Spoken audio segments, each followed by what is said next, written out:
Hi అండి, నేను మీ బాగిని. Welcome to Baagi's kitchen. ఈరోజు నేను ఇన్స్టెంట్గా అప్పటికప్పుడు మామిడికాయలతో చిన్న ముక్కల పచ్చడి ఎలా పెట్టుకోవాలో చూపించబోతున్నాను. ఈ పచ్చడి అన్నంలోకైనా టిఫిన్స్లోకైనా చాలా బాగుంటుందండి. ఒకసారి నేను చెప్పినట్టు మీరు కూడా ట్రై చేసి చూడండి. దీనికోసం ముందుగా స్టవ్ వెలిగించుకొని ప్యాన్ పెట్టుకోవాలి. ప్యాన్ వేడెక్కాక ఒక స్పూన్ మెంతులు వేసి కాస్త కలర్ మారే వరకు వేయించాలి. పూర్తిగా లో ఫ్లేమ్లో పెట్టి వేయించండి. తర్వాత 2 స్పూన్ల ఆవాలు వేసి చిట్టుపట్లాడే వరకు వేయించాలి.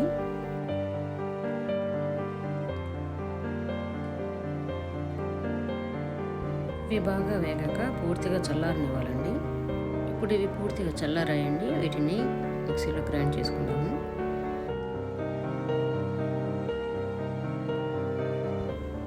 ఇలా మెత్తగా గ్రైండ్ చేసుకోవాలండి. తర్వాత స్టవ్ వెలిగించుకొని కడాయి పెట్టుకొని అందులో 1 కప్పు పల్లి ఆయిల్ కానీ లేదా నువ్వుల నూనె కానీ వేసుకోవాలి. ఆయిల్ వేడెక్కాక 2 స్పూన్ల ఆవాలు, 2 స్పూన్లు జీలకర్ర, 6 ఎండుమిరపకాయలు, 1/2 టీ స్పూన్ ఇంగువ వేసి 1 నిమిషం పాటు వేయించుకోవాలి.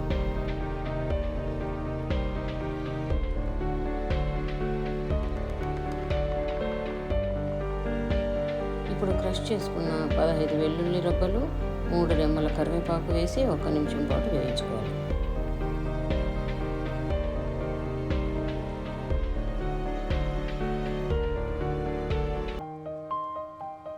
ఇప్పుడు స్టవ్ ఆఫ్ చేసి దీన్ని పక్కన పెట్టుకోవాలండి. ఇక్కడ నేను 3 మీడియం సైజు మామిడికాయలు చిన్న చిన్న ముక్కలుగా కట్ చేసుకొని తీసుకున్నానండి.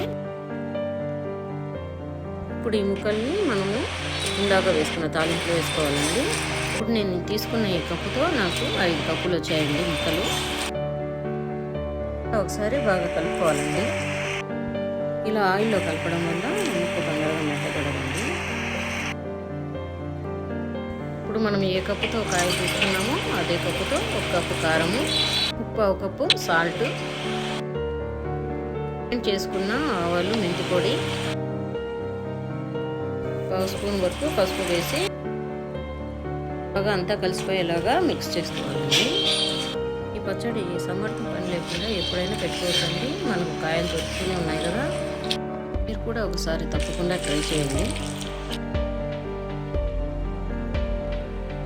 మొత్తం అంతా బాగా కలుపుకున్నాక మూత పెట్టేసి 15 నిమిషాలు పక్కకు పెట్టండి.